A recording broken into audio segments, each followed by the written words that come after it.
Want to stop juggling spreadsheets, calendars, and a dozen apps just to run your rentals? Logify makes it easy. It's an all-in-one toolkit for hosts. Build a direct booking website, automate guest messaging, and keep all your channels in sync. Running your rental business your way has never been simpler. And for Good Morning Hospitality listeners, you can get 20% off any yearly plan with code GMH20. Just check the link in the show notes to get started today. Welcome to Good Morning Hospitality, your one-stop shop for the latest news, noteworthy trends, and thought-provoking discussions across the industry. From hotels and short-term rentals to all things travel and hospitality, you'll find each episode equips you with the information that you need to start your week. Join us on Good Morning Hospitality every Monday, wherever you get your podcasts. Good morning. Good morning. How's it How are going? you? I'm very well. How are you, my friend? You good? I'm good. I finally slept last night. I bought my flat yesterday, Leo. Congratulations. Brilliant. So hold on. You picked the hottest time of year to sort of buy a flat and move around Barcelona. I mean, it must have been quite a couple of days, right? Right. Yeah, it was. It is 28 degrees in my flat right now. I do not have air conditioning. I have the fan like full on my face. So yeah, very hot. Sweaty. But it's Sweaty. So congrats. You're now a homeowner. Do you like your new neighborhood? yeah, it's good. So I mean, the signing was a bit of a adventure, I guess we can say. So signed everything, and when the notary, all the paperwork was signed, the notary turns to the former owners and says, "Okay, you can hand over the keys now." And they said, "Oh yeah, we'll call you and we'll organize over the next 2 weeks to give you the keys." And we all were just silent and stunned. What do you mean the next 2 weeks? No, the notary was like, "No, she owns the apartment now. It's it's her apartment, so you have to give her the keys." And the owners were like, "No, but we have 15 days. The agency told us we have 15 days to be out." And it was very awkward.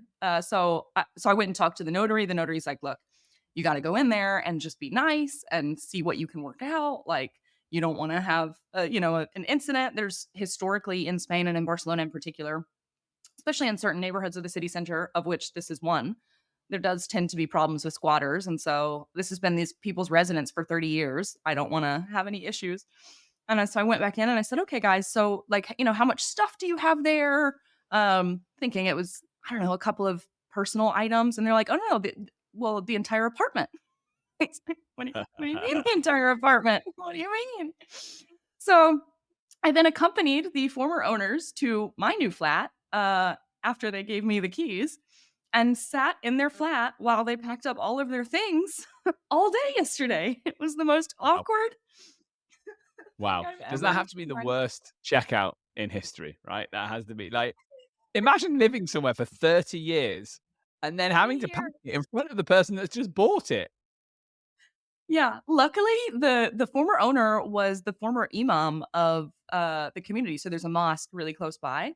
And man, he knows everybody. He started making phone calls and all of a sudden like his community just showed up. So it makes me feel good about where, the community around the flat, that they really care about each other. But I mean, there was 20 people there within half an hour just moving stuff out. I mean, all the Amazing. women came in and were packing up small things. All these burly men came in and started, taking sofas out and things. It was incredible. It was crazy. And there I am. They served me tea. They were so lovely. But it was the most awkward situation I think I've been in maybe Honestly, ever. what a way Yeah. to meet the neighbors. What a way to get to know everyone in your local area, right? As being that person, the person who just showed I'm up not and kicked expected out the everyone to owners of check 40, out. kicked out the former imam of 30 years. I want to Oh know. gosh. I want to know. Like, I mean, you've learned something there, Sarah, haven't you? Which is, always check that someone's actually moved out of the house that you bought before you put pen to paper, I guess. Yeah, I tried to undo it at the end. I mean, I went to the notary and said, "Hey, like, I mean, I feel like in the States, it would just be like, oh, we could just rip that up, you know? So can we just like pretend it didn't have, just burn the paperwork, pretend." He's like, "No, it's legally binding. I'm bound as my duties as a notary to, no, the apartment's yours. We can't undo it." And you're like, "Oh no." What a Can we nightmare. burn it? Can we burn the paper? I love it. I love it. Good. I'm with you. I'm So with you. Just burn it. Let's burn the records. But it never happened. Like if we all say this didn't happen, then I wasn't here. Like let's all go home. But I think I quite know. good though, just to get it done. I mean, sure, it's an intense way to start, but it's at least you know now you're not waiting 2 more weeks to see if they move out or not. Yeah. No, absolutely not. No, it's done. I changed the locks and everything, and, I mean, I think it went as well as it could given the circumstances, I mean, they seemed to understand. I mean, it was just awkward. Yeah, there's no other way around it. Well, look, you've been busy. I've had nothing as exciting as that happening in my life at all, really. I think summer's just been meandering on. No international incidents. I've not offended anybody or done anything at Barcelona Airport like I did a few weeks ago. So that's good. Been keeping out trouble. But yeah, let's let's get into it. So we'll do SDR highlights. We've got a few, and then we'll talk about the big news that everyone's talking about this week. Have Marriott saved Sonder? Very, very interesting deal in the Well, industry that's gone on here. Partnership, should I say? Second one, they're turning off the water in Seville. Probably yeah. something that you're quite familiar with as the sort of landlord that evicts people from their house. So, did you turn the water off that day? I didn't, but I'm paying all the bills, so if they had stayed longer, they were already in my name. All those cups of tea that they were making, you're actually paying for the water for the whole thing, I know. right? Can you imagine? So yeah, you've got experience with this one. So they're turning off the water in Seville, illegal rentals, having the water cut off. Very interesting. And then we're finishing with the marketing wars, Booking versus Expedia. Lovely. Okay, Sarah, it feels like it has not been at all a gentle summer with nothing happening in the industry. Quite the opposite, which I know will really offend your European sensibilities. Tell me, what's caught your eye this Yeah. week? Yeah, I mean, I think the biggest one for me, is it's now official. AirDNA has a new CEO, which is amazing. So Rohit Biswata, he is absolutely fabulous. So he earlier this year, AirDNA originally was bought out a couple of years ago by a company called Alpine Investors, and we were nested under a different parent company, and we were moved under a new parent company, which Rohit was leading earlier this year. And so he kind of officially joined AirDNA in an advisory capacity earlier this year and is now taking over. I've been working with him for several months now. He has fabulous ideas on product and expansion and just the way that he views the world. His background in finance and operations is gonna be great, I think, for us. So I'm super excited. It's nice to have some fresh eyes in there, I think, and really excited. So he's going to be kind of leading the charge on our product vision as well. So yeah, Very cool. it's all Very exciting. cool. Well, you're a company that tends to do things right, so I'm excited to see where this next part of the chapter leads you. Is he based in the US? He is, yeah, based in the US. He's out in Denver right now for at least the foreseeable future for the next few months, which is where most of our product and engineering team is housed. So he has a little bit of a technical background. So he gets into the weeds and is diving into the code and doing all sorts of things that I don't really understand, but glad that he does. So he's been having a great time just kind of getting to know the ins and outs of how all the data works. And yeah, he's super data driven as well in his approach. So I think it's going to be great. Very cool. Very cool. Well, I'm sure once he has a week in Barcelona, he'll decide it's important that he spends at least 12 weeks a year in Barcelona because it's that kind of city. Yes. That's what I'm hoping for. Unfortunately, he'll experience the €7 visa waiver fee that all non-Europeans are being charged now to enter Europe. Thank you, Europe. Makes me feel very unwelcome. So thanks, Sarah, for that. So that caught my eye this week. So as of next summer, my lovely French, Spanish, or Italian holidays are going to have that little surcharge on them, which I think it's interesting. I joke, of course, it's only €7, but I think it's interesting. We've talked about tariff taxes on the show quite a lot. I think this is an interesting move. I really do. I think it's parity. So the US for a while has had the ESTA sort of visa waiver program, and I think that's $10 or $11 to go to the US for Europeans. So I think it's just parity. I don't know, it's tit for tat. It's about time. There you go. There you go. Good. And that's coming from an American. Fine. Okay, good. So eye-catching this week. Well, more examples of European cities enacting regulation. This time, what's caught my eye is Bruges, the city of Bruges, because they have actually suspended giving short-term rental licenses in the historic centre alongside planning permission for hotels. So the whole thing is being looked at in the round, which I think is really interesting because we've been calling for this quite a lot, right? So look at your areas. Where do you feel like you have enough tourists already? And maybe think about, if you're going to do short-term rental licensing suspension, you should probably also do hotel license planning permission suspension. So I think this is interesting. And they've obviously had a look at this. Clearly, the city of Bruges wants tourists. They're not saying no to tourists. And as far as I know, no one's been attacked with a water gun yet in Bruges. So it feels like they're trying to take a pragmatic approach. And they have just isolated this to the historic centre. We know city planning is hard. We come back to this a lot.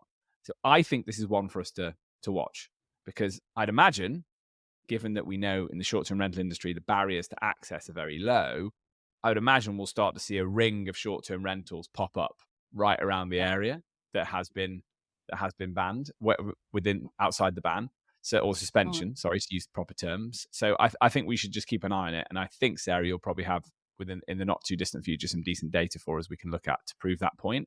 And I imagine short-term rentals will actually come before hotels, because hotels have to do far more planning and consideration before they open new sites. So yeah, that caught my eye. I'm sure it did you for the same reason, right? Yeah, absolutely. I think as well, and you make a really good point, because short-term rentals are so nimble and they're so much easier to set up. Our industry tends to be sort of at the forefront of capturing any kind of new demand, for whether that is for tourism or whether it's for business and other types of travel. So I'm really excited to kind of keep an eye on it. You're absolutely right. It's what normally happens. Things pop up right around the barrier and then they start expanding and then people start going to different areas. But yeah, it's one to watch. So hopefully we'll have some data. Why not? So Once. yeah, if you're a restaurateur or a cafe owner on those areas of Bruges, you'll be rubbing your hands together now, thinking you might be in the new trend. I mean, who knows? Fun. Keep an eye. We'll even go live from Bruges. Come on, let's go live from Bruges. Let's see what's going on. If we have to go to these kind of places. By the way, if anyone's not been to Bruges, go. Oh my Lord, it's fabulous. Sarah, have you been? I've never been. No. Oh, you should. You should. It's a thing of beauty. It's a real city of beauty, I would say. So yeah, get that on your bucket list if it's not already. And then finally, call back to last week. This caught my eye this morning. Expedia Group and Alaska Airlines partner to launch Stays platform. Now, this feels very linked to the article we looked at about Hopper doing something similar. So this is basically tying Expedia Group's short-term rentals, vacation rentals, and hotels in with the Alaskan Airlines points users. Again, I love collecting airline points. I'm not spending them, but someone must be. The ability to earn stays using your mileage points, and also if you're a Alaskan Airlines Visa credit card holder, you also get access to the points here. So it's interesting, Sarah, because we're seeing this roll up, aren't we, continuously, of like points providers and hospitality brands. And it adds to what you were saying last week, which is you need the scale, right? If you're a company the size of Expedia booking Airbnb, it's probably worth doing. Yeah, that was going to be my next question. How many Alaskan Airlines card holders actually are there, and how many people fly Alaskan Airlines? I think they're quite big, aren't they? You tell me. Does it encompass? Is it one of those where it encompasses all of the different subsidiaries? You know where, I don't know, like if you get Delta, that includes all the other like counterparts across Europe, for example. So I'm curious about that. I'll do some research. But that was where my mind first went, was like, how big is that? I feel like it's small, but maybe not. Yeah, I think it's a really good question. Which group are they in? You know, we need to know. But I think, from my understanding, it does include regional partners in terms of the points. However, that probably isn't quite the same with the credit card, I imagine. But I think it does include everybody in the group. But yeah, really good example of someone looking at it and going, "Cool, we can roll this up. It's a new channel. This will come on later when we talk about marketing, right? This idea that you can continue to bid for terms, you can continue to invest heavily in SEO, but if you get some sort of B2B partnership, you've created a new window for yourself, and that's clearly Expedia's play here. So yeah, let's watch it unfold and evolve. I just looked. There's 13 others. So American Airlines, British Airways, Fiji, Cathay, Japan, Malaysia, Finnair, Iberia, Qatar. I mean, seems decent, doesn't it? It's not just Alaska. That was where my mind went. I was thinking, how many people have Yeah, an how many is Alaskan it? Airlines credit card? But if you've got the other big ones, then it's fine. American Airlines, British Airways, they'll be fine. Qatar. So actually, it's a good The partnership. biggies. We take it back. Yeah, you're We take part it of the back. group. You're part of the Congratulations. Well done. Well done. You've impressed Sarah, which is hard to do. Okay, you've impressed Sarah. Well done. And we're pro loyalty, right? We're pro loyalty if it's in the right place. Okay. Let's get into it. We can't not talk about Sonder. The reason I think this is so interesting to us SDR types is I was listening to the hotel crew talk about this. I don't know if you listened, Sarah, but they were saying that Sonder aren't that well known in the hotel space, which still baffles me. There's still so little crossover, right? How little crossover there is. Whereas in the SDR world, everybody talks about Sonder. They're almost a bellwether for how the industry is performing, given their size, their scale, and the types of deals that they're in. You know, they're in whole buildings. There seems like there's a bit more risk, there's a bit more exposure. So they are a bit of a bellwether of industry health, and whether the taking over whole buildings, flex rental, whatever you want to call it, you know, we would call it apart hotels potentially in Europe, whether that model is worth doing. And there's always this, like, during economic good times, they tend to grow, and then during the economically challenging times, they tend to scale it back. They've had a really tough time, right? That absolutely goes without saying. And that's why I say potentially this deal has saved them, or it's question mark has it. Sonder have sealed the deal for more than 9,000 units to join the Marriott portfolio under what's been described as a long-term strategic licensing agreement. They'll also have access to $146 million to enable growth and help with the integration of the properties onto the Marriott system. So, Sonder saved. Let's dig a little deeper. We know the problems, right? Burn rate is the top one. You've talked about this before. Burn rate with any company like this. Also, the need for additional funding to support growth and cover losses. The Nasdaq delisting that they focus on in the US, Good Morning Hospitality a few times. General stock performance of other tech-enabled short-term rental solutions and their one particularly. And then I think just the general slowdown we've seen post-COVID revenge travel boom, right? Which, if you're an operator that has management contracts, you see your occupancy decline. You can maybe weather a storm where you're in as deep as Sonder, you know, you're really feeling the pinch when things start to slow down. So great deal for them in the sense that it's a distribution partnership. So they're now going to have their inventory listed on Marriott's platform and access given to Bonvoy members, which doesn't everyone just want to be a Bonvoy member? Sarah, are you a Bonvoy member? I'm not a Bonvoy member. I should be, but I'm not. I should be too. I'm not joining anything. I need to join all these clubs and get all these points. I need to get with the program. I don't know what I'm doing. I'm pro, but I don't have any of them. Yeah, let's join Bonvoy. I think you and I should do it. Let's do it. Now Sonder are on, we definitely should. Everybody loves Bonvoy points.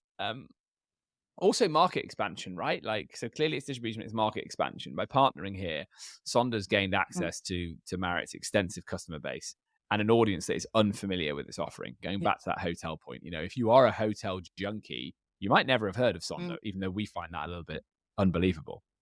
And then most obviously, it's obviously inventory for Marriott, right? And it's inventory, and this is where I think it gets quite interesting. It's inventory that, you know, has been curated, chosen, maintained, styled, all of the good stuff by Sonder. And I think that when Marriott came into our space, they were a little bit freaked out, I guess, by how you couldn't standardize what the offering was. I know that's what I always heard around homes and villas. The 12-point list of all the things that an SDR had to have. And unfortunately, if it had 11 of those things, but it didn't have the 12, you weren't making the list. And so they missed out on a lot of really good inventory, and they couldn't quite get their heads around the idea. Quite rightly, they were cautious of a Bonvoy member who loves Marriott going into something that didn't have a key feature that they thought every apartment or home or villa should have. So this gives them access to the short-term rental industry, but in a very standardized way. It's hotel light, right? It's Diet Coke, isn't it? Let's be honest. It's Diet Coke. And also, it gives them access to the urban market. And that's what I think is really at play here, is we saw this with Bob W. a few weeks ago. There's money swilling around trying to shore up urban supply when everyone's terrified of regulation. So if you have the right license, you've taken over a whole business, you've applied for planning, you've got the right license, you're much less likely to get shut down. It's pretty much impossible to get shut down in the short term, even though long term the housing stock criteria might change. So it's a really clever way of big business, big money investment coming in to shore up the SDR market in cities. Kind of, as you said when we last spoke about this, Sarah, it kind of feels like the antithesis of short-term rentals and why it was created in the first place. But there we go. Maybe that's just market forces and something that's inevitable. And then clearly it also naturally gives them access to the extended stay market, people, digital nomads, as well as people just coming in for 3 days. Now, I've said a lot there, but I know you're going to have lots of opinions on this one, Sarah. I do, yeah. So I think first and foremost, the CEO put out a really interesting post on LinkedIn, which I thought was super good in terms of being able to reflect on where things kind of went wrong and what the focus is for the future. In particular, he cited 3 different things. So in conclusion, the goals were just kind of too bold. So first and foremost, they tried to build all of their tech stack and commercial engine internally, which I think was just too much. They also pursued different types of assets where their differentiation maybe wasn't as obvious. And then in some markets, again, it was this burn rate that you mentioned earlier, Leo. They were rapidly expanding into all these new markets in the post-COVID sort of slowdown. It just was bad timing for some of that expansion. And then, of course, to support all of that, all of those ambitious efforts, the organization just grew to a size that was maybe not sustainable in terms of getting to a path of profitability. So I think that in terms of a decent self-critical analysis of kind of where things went awry was really good. I thought it was a great summary. And then what I thought was interesting is their new mission. Their new mission is to be the preeminent global brand of premium design forward apartments and intimate boutique hotels serving the modern traveler. And that for me goes back to that that sort of concept of what is a short-term rental versus what is the full demand for somebody who needs alternative accommodation. Because to me, in my mind, they're different. I differentiate them, and I think they're separate things. So to me, when I think of a short-term rental, I think of unique inventory. I think of either smaller operators with maybe fewer numbers of apartments, for example, or maybe more unique inventory, whether that's larger chalets or villas. I think of much smaller operators where it's somebody who it's their second home and they're maybe they have a management company, but they're renting that out when they're not using the property themselves. So my concept of a short-term rental is much different than what I would consider most of Sonders' inventory, which is a service department in more of an urban environment. And that to me services very different types of travelers. And I think that's one of the things that a lot of times people get wrong when they think about our industry is they don't know how to differentiate that, because we're often coined as the vacation rental industry. But I think that's maybe not correct. I think there's short-term rentals, or however you want to call it. And then within that, you've got vacation rentals and you have other types of accommodation, alternative accommodation. And so some are serving business travelers, some are serving somebody who's going to a city and maybe that's a couple and they want something just easy and they're there for 2 days and they don't want to deal with a local owner, versus, like the experience that you had a couple of weeks ago at the festival when you went with your family, Leo. Like that to me is the heart of what a vacation rental should be. And they're very different types of inventory. So I think that differentiation makes it much easier for them to roll up into a hotel style inventory, because I think Sonders inventory ultimately is much more aligned with that kind of model than maybe it is towards what I would consider vacation rental inventory. So, and maybe some of that inventory will change with this partnership. Maybe that is part of the goal through the partnership with Marriott, is to expand and have a little bit of a different type of income. But for me, this is their play to go. They've got homes and villas, which is more the vacation rental segment. And this is their play at getting serviced apartments. That's how I see it. I think you're probably right. I wonder if Sonder have fully realized that yet, because I think there maybe is slightly an identity crisis around what is a Sonder. I think that's fair, and there does need to be some guidance there. Like, yeah, is it something I'd book for a business trip if I'm traveling with my family and we want a kitchen and we want to not be disturbed and have to go through a hotel reception, all that sort of good stuff. I think there is a market for that. I would call it service departments, apart hotels, to use that European phrase, which I think some people hate the apart hotels phrase. I quite like it. I think it I describes like it. what they do, right? Yep, And I think absolutely. you're right. I think that is Sonder. Mm, And when I've stayed at Sonders, and it's always been for business, um, same. I Same. have felt occasionally, and maybe I shouldn't have booked a Sonder where I booked it, but I felt like someone has obviously come and gone rapid growth. Let's throw up loads of these buildings, and maybe the example I give, I was in Nashville once, and I felt like I was too far from downtown. I was in a suburban area that would have actually suited a short-term rental in terms of decor and style and Yeah. experience. It was a Sonder, and it felt very corporate. It felt very like something that should have been downtown, right next to the conference center. And conversely, I've stayed right next to the conference center when I've been in other cities. I stayed in one in Columbus, and it was brilliant. It was absolutely brilliant because I was like in and out, wasn't using it much. I think the only thing I brought in was like, a coffee I got from the local coffee shop and a sandwich, and put that in the fridge because I only ate half of it. I wasn't cooking, but I had everything there, and Yeah. I had the freedom. Honestly, Cole, I normally stay in hotels when I travel for work anyway. So again, I say that because you're right. Like, for Marriott, they understand that world much, much more and know that actually, if someone's traveling for work and they're away for a full week, I can see how they veer into the service department world. But Sonder then has to get itself together and make sure that they're comfortable with that direction that they're heading in. Because right now, I don't think they have a really strong brand identity. I think they're trying to play in a few different camps, right? They're trying to be a rival to short-term rental. And you're passionate about this, Sarah. I love talking to you about this. The idea that short-term rental is unique homestays, bit more kind of like Mm, individuality, and it's crafted and it's hypothetically yeah. built by a local or a local manager that really understands the area. And I think there is a difference, whether companies of Sonders size and ilk acknowledge it or not. I think there is a difference. Certainly, as a customer, you feel that when you walk Mm, into it. So yeah, I think they need to work that out because Marriott have probably come to the conclusion that that's the direction that they think Sonder should be going in. I hope Sonder share the view. yeah. I mean, we'll find out, but I totally agree with you, Leo. Every time I've stayed in a Sonder, it's always been I never stayed in one in a suburban area, I guess, because I never really thought about that for Sonder. But I've always stayed in a Sonder in a super central location, whether it was for a conference or even if it was for a couple of days for kind of personal travel, but I just didn't want all the hassle. And I was going to be maybe working remotely from the property. So for me, I think that is their niche. I think they do that really, really well.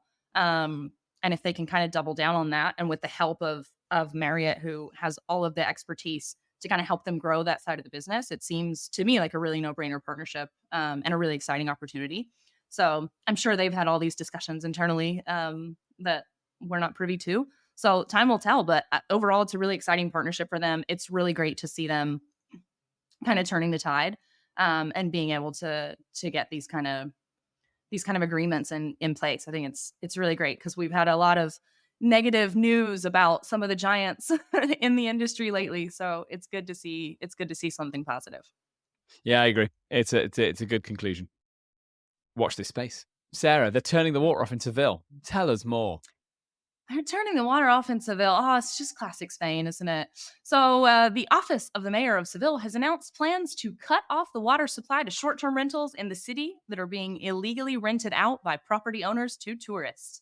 So yeah, pretty much the mayor of Seville has made an agreement with the state run company. It's called Imacesa, to halt water supplies to anybody who doesn't have a license. So right now in the city, there are regulations that stipulate that, similar to what happened in Madrid at first, if the property is not on the ground floor, then it needs a separate entrance into the building if it's going to be operated as a short-term rental, which of course cancels out most of the apartments in the city.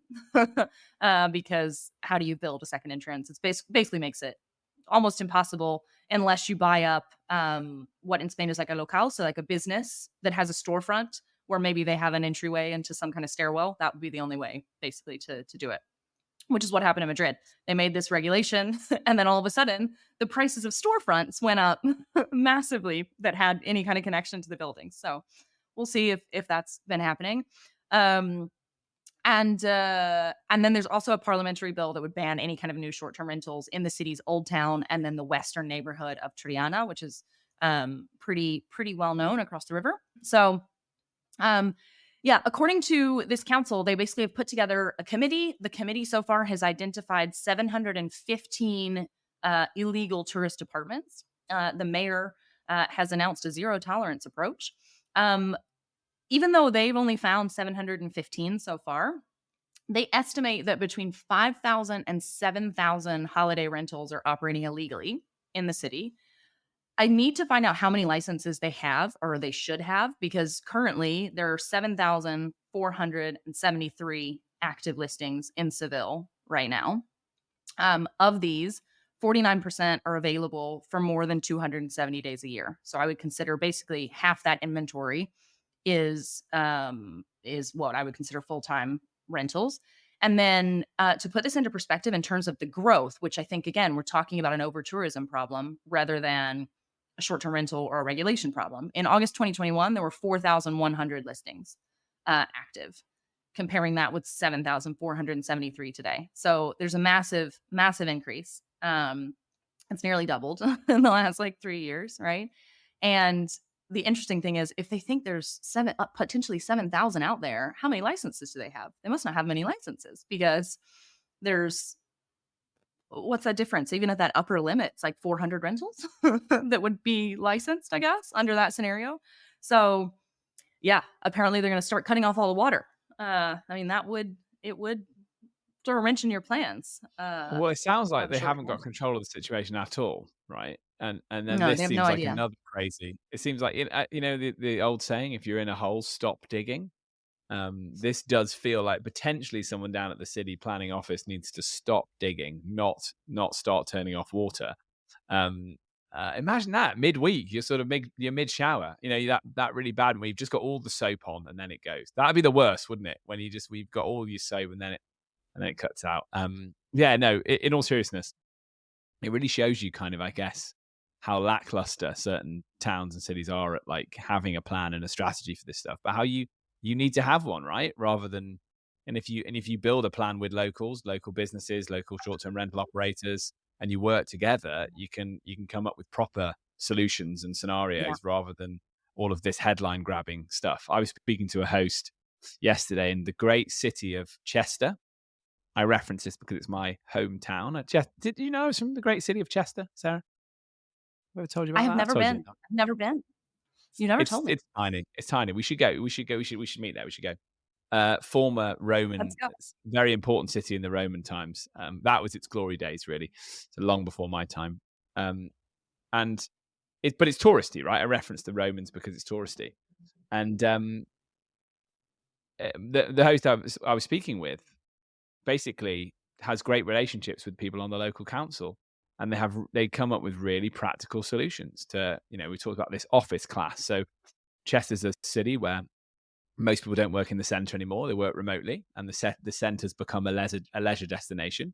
So the city's leaning into this idea that when an office gets converted, some of that can go to short-term rental for people to have weekends and do shopping and do that sort of stuff. So it's having practical solutions means that you can manage the flow of tourists in your city the whole time. Whereas it sounds here, maybe I'm being unfair, tell me if I am, but it seems like they've never had control of the situation, and therefore now they're just doing headline grabbing things to show that they're trying to do something, and no one wins in that scenario, right? Yeah, totally agree. I was just doing a bit of Googling. I mean, I can't find any real numbers, because in some places it says 23,000 potential licenses, and some places it says 9,000. So I'll continue doing digging on the Seville thing to see. But even if that's true, then all of the current active short-term rentals would technically be licensable if they had the right kind of apartment. So it seems, again, like they don't understand what's actually going on or the problem. Either whoever set up the number of whatever the maximum license is doesn't know, or whoever set up the new regulation doesn't understand what's going on. Maybe it's as simple as the fact that it's August in Spain and no one's working. Maybe the person who set it up is just on holiday. That wouldn't. Can you imagine? Oh my gosh. I'm just trying to think of myself at a short-term rental and the water goes off mid-shower, all soapy. What do you do? What do you do? That is your, isn't it? Running through the streets of Seville looking for a gym to shower in. Please get in touch, anyone who's ever had that happen to them at a short-term rental. What's your worst water story in a short-term rental? And host, speak to us. Tell us if you're struggling also with local areas coming up with these sort of similarly strange proposals. We're way over time. I think we're going to have to leave the marketing wars, Booking.com via Expedia. It's something we can definitely pick up again next week because it's an ongoing thing. Headline: they spent 13 billion between them. And if you're a short-term rental operator, I think it shows you the need to probably think local rather than try and compete on SEO spend. But it's an interesting debate, so let's have it next time. Sarah, so nice seeing you. What have you got going on this week? I'm here. Yeah, this week, not too much. I've got a chill week the rest of the week. Next week, I will not be joining you guys. I will be in the French Alps hiking with a friend. So I know it's you and Rafi. It'll be good. I'm really looking forward to it. Just total disconnecting. Don't judge me, Leo. I don't really know. It's called Parc des Écrins. That's all I know. One of my friends who is from that region just kind of booked things. I said, look, these are the hikes I want to do. I got on Wikiloc and just sent her a bunch of links. And then we found some accommodation close by, which I have a feeling I'm going to have some interesting stories when I get back because already the accommodations is a disaster. They've sent us emails saying that our Airbnbs do not include cleaning. The cleaning supplies are under the sink. And that it also does not include any linens and send us the size of the bed. So we're off to a real bad start. Like, they sent us an email like all in French, which luckily I at least understand French, but it was basically like, there will be no one there to meet you at the apartment. You will need to knock on this door of this other person and someone will give you the key. No cleaning included. Supplies under the sink. These are the size of the beds. Also no towels. Like, please take out the trash and clean them out yourself for the next. Like, were you planning on driving up there or were you going to fly? So now you've got to fly with bed sheets, towels, the whole. No, luckily my friend lives like a 2.5 hour drive away. So she lives in France. I'm flying to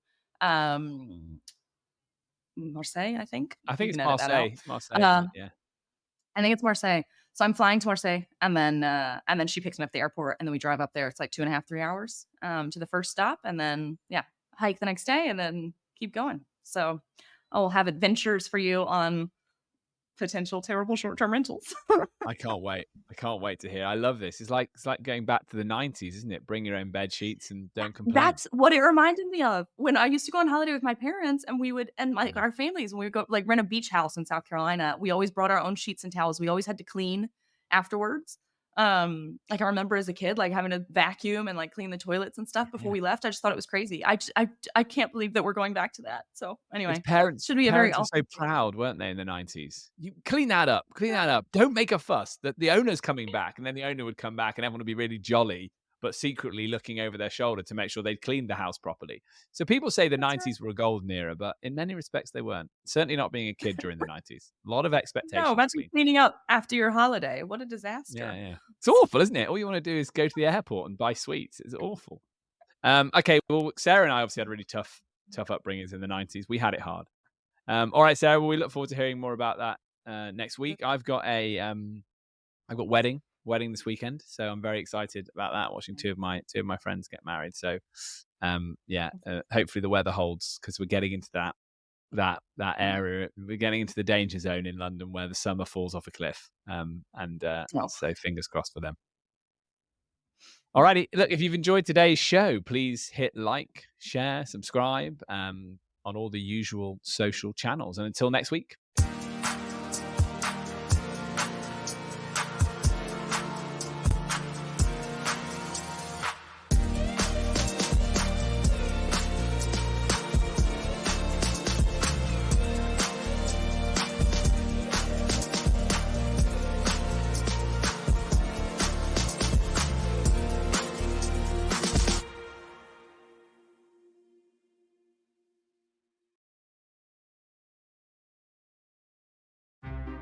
Want to stop juggling spreadsheets, calendars, and a dozen apps just to run your rentals?